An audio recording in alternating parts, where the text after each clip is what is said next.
देखिए, root canal treatment एक प्रक्रिया है।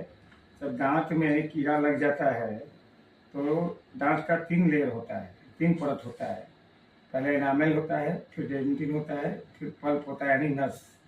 जैसे कि उंगली कैसे है, मांस चमड़ा है, मांस है, हड्डी है, तो इसी तरह दांत का भी 3 लेयर होता है। तो जब कीड़ा लगता है तो इनामल में अगर दिक्कत है, वो कीड़ा लगता है पर इनामल पे, वो बढ़ते बढ़ते अगर लोग नहीं ध्यान देते हैं तो नस तक चला जाता है।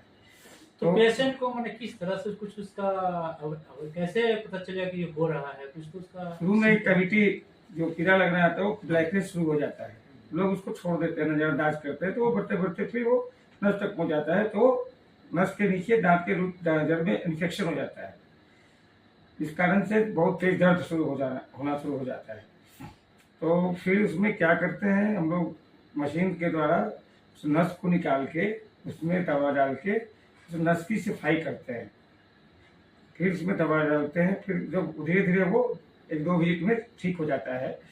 और वो जस्ट लाइक आपका, इससे क्या होगा कि दांत बच गया, दांत निकालना नहीं पड़ा। और फिर इस पे कैप आता है, इस तरह का कैप आता है कि इस कैप को लगा दिया जाता है, इस कैप को, ताकि जो भी खाना खाएं तो पैसे सूखा पर मिट्टी में उसी तरह दांत अपने मसूड़े में, तो जिंदगी भर के लिए आप उससे खा पी सकते हैं। स्थायी ट्रीटमेंट हो गया। हाँ, स्थायी जिंदगी में कभी दिक्कत नहीं होगा, आपका दांत मसूड़े में बच जाएगा। अभी बताइए कि जो टीथ में जो कीड़ा लगता है उसका क्या कारण है? देखिए, उसका कारण है कि एक तो प्रॉपर ब्रशिंग नहीं करते हैं लोग, खाना खाते हैं तो कुल्ला नहीं करते हैं। लोग सोचते हैं कि एक बार ब्रश क्या है, आपको सिखाया गया बचपन से, लेकिन ब्रश करने का एक तरीका होता है, लेकिन लोग ध्यान नहीं देते हैं। अपना सुबह उठे, अपना जो बचपन से सिखाया गया है, और क्या होता है ना कि खाना जो चिपक जाता है कुछ एक फिल्म की तरह, वही धीरे धीरे बैक्टीरिया फॉर्म कर देता है और वो धीरे धीरे दांत को खाना शुरू कर देता है। अगर अर्ली स्टेज में उसको साफ करवा के फिलिंग करवा ले तो दांत आपका वहीं पे बच जाएगा, नहीं तो फिर आरसीटी रूट कैनाल ट्रीटमेंट करवाना पड़ जाएगा, उसमें आपको खर्च भी ज़्यादा पड़ जाएगा। लेकिन स्टार्टिंग स्टेज में ध्यान देंगे तो आपका कम पैसे में ही हो जाएगा। पैरिया कैसे होता है, क्या लगता है, क्या लक्षण है इसका? पैरिया का 2-3 लक्षण है। पैरिया क्यों होता है पहले बताते हैं।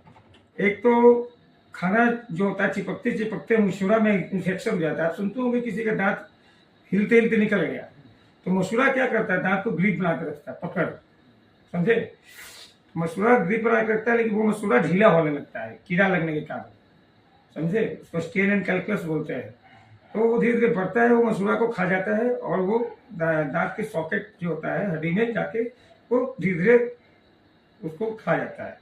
इस कारण से दांत निकलना शुरू होता है। उसके लक्षण है कि पहली बात तो दांत से, मुंह से आपका स्मेल आएगा, बैड ब्रेथ जिसको बोलते हैं। उसके बाद आपके मसूड़े से खून निकलना शुरू हो जाएगा। तो ये पैरिया का लक्षण है। इसका उपाय यही है कि आप अच्छा से ब्रश करें, डॉक्टर से मिलते रहें, सफाई करवाएं समय से समय, इसको स्केलिंग बोलते हैं हम लोग, आप लोग क्लीनिंग बोलते हैं। तो इस कारण से आपका है कि मसूड़ा स्वस्थ रहेगा तो दांत का लाइफ ज्यादा रहेगा। इसका यही उपाय है कि डॉक्टर से मिलते रहें, 6-6 महीना पे विजिट करते रहें, और जरूरत है ट्रीटमेंट की तो उसको करवाएं, नहीं तो छोड़िएगा तो धीरे धीरे वो बढ़ता ही जाएगा। देखिए, कोई भी बीमारी हो किसी शरीर में, वो छोड़िएगा तो बढ़ता ही जाएगा। वो जैसे लाइक दीमक है, वो धीरे खा रहा है आपको मसूड़े को। अच्छा, एक प्रश्न और हमारा है सामान्य अलग तरह से, कि जैसे कई लोग होते हैं कम उम्र में दांत आदि डैमेज होता है, टूट उसको खड़काने से क्या आँख की रोशनी वगैरह? नहीं, ये सब गलत धारणा है। ये आँख का डिपार्टमेंट अलग है, दांत का डिपार्टमेंट अलग है, लेकिन ये पूर्वजों से एक कहावत चली आ रही है, इसको लोग सोचते हैं, लेकिन ऐसा मेडिकल साइंस नहीं करता। ये लोग कहते हैं, मेडिकल साइंस नहीं कहता है। डेंटल साइंस की दांत के निकलवाने से आँख की रोशनी खराब हो जाती है, ये हमारे पूर्वजों का ये धारणा बन गया है। अच्छा, कई लोग जो जन्मजात जैसे होते हैं कि टेढ़े मेढ़े दांत रहते हैं, तो उसको किस तरह से आप लोग उसको सही जगह पे लाते हैं, क्या इसका देखिए 2 ही उपाय है। क्लिपिंग उपाय है, क्लिपिंग करके कोई भी टेढ़ा मेढ़ा दांत को सही किया जा सकता है। ऐसे कितना समय लगता है उसको? इसमें देखिए डिपेंड करता है केस के ऊपर, किस तरह का केस है, किस तरह का टेढ़ा मेढ़ा है, आगे पीछे है, वो केस के ऊपर डिपेंड करता है। अब तो बहुत सारी टेक्नोलॉजीज आ गए हैं कि पहले तो ब्रैकेट्स लगते थे, पिन लगते थे, लेकिन अब ऐसा टेक्नोलॉजी आएगा कि ट्रांसपेरेंट फिल्म की तरह रहेगा, आप लगा लीजिएगा पता नहीं चलेगा। एलाइजर बोलते हैं उसको, समझे, तो पता ही नहीं चलेगा कि आप क्लिप लगवाए। जैसे 2 दांतों के बीच कभी बहुत सारे गैप्स होते हैं अलग अलग, तो उसको भी इसमें सब कुछ किया है। अभी हाल ही में मैंने केस किया है, मैं फोटो आपको दिखाऊंगा।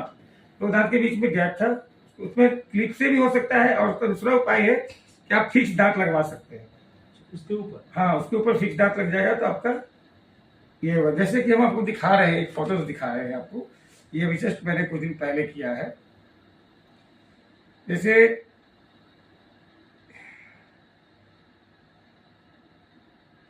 इस पेशेंट का देखिए, इस पेशेंट को दिखाइए, ये गैप है दांत में, देख रहे हैं, ये गैप है। और इसके ट्रीटमेंट के बाद का फोटो देखिए,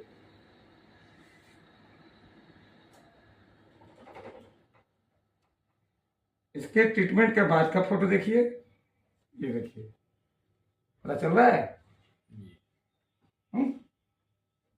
अच्छा, दांत वही है लेकिन दोनों का गैप देखिए, दिखा रहे हैं। तो गैप कैसे भरा जाता है उसको, कैसे इसमें फिक्स दांत लग जाता है ऊपर से? इस तरह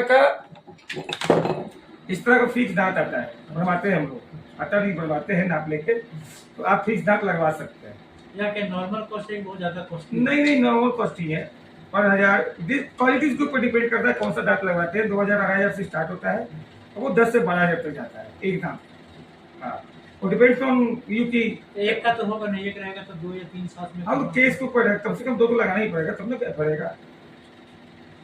इसको हमेशा सफाई करना है तो कुछ नहीं, ये फिक्स हो जाता है ओरिजिनल दांत की तरह, जैसे खाते पीते वैसे। अच्छा, निकालने की नहीं, जैसे नहीं। ब्रशिंग वगैरह सब